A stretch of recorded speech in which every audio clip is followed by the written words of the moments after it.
Bonjour à toutes et à tous, voici l'analyse du SP500 et de l'euro-dollar pour le mercredi 6 mai. Le SP500 a buté de nouveau à proximité de son point haut, juste en dessous des 2120 points.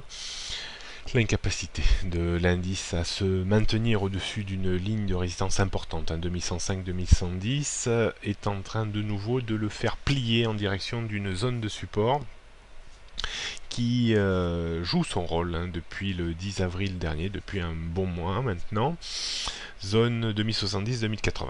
La rupture de celle-ci entraînerait des dégagements supplémentaires en direction des 2030 points, qui est un niveau de support très important mis en relief en début d'année.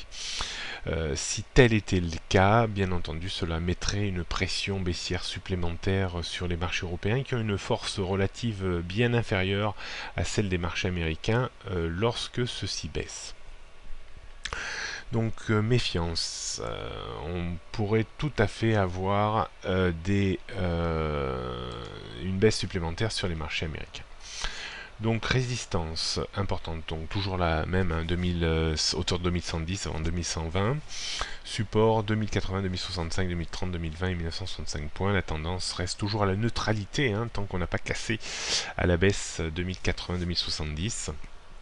Neutralité entre 2110 et 2080, mais quand même, ça sent un petit peu la fin de hausse et peut-être l'envie de corriger, donc attention quand même aux prochains jours. Du côté de l'euro,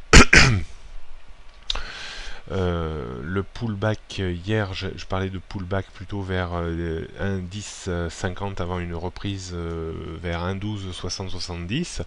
Si on débordait ce niveau, on pourrait avoir de nouveau une accélération haussière en direction peut-être de 1,1530, qui est une grosse barrière technique moyen-long terme. Donc 1,1260, 1,13, 1,14, 1,15 sont les prochaines résistances et 1,1050 le support immédiat qu'il faudra casser pour aller visiter plus bas.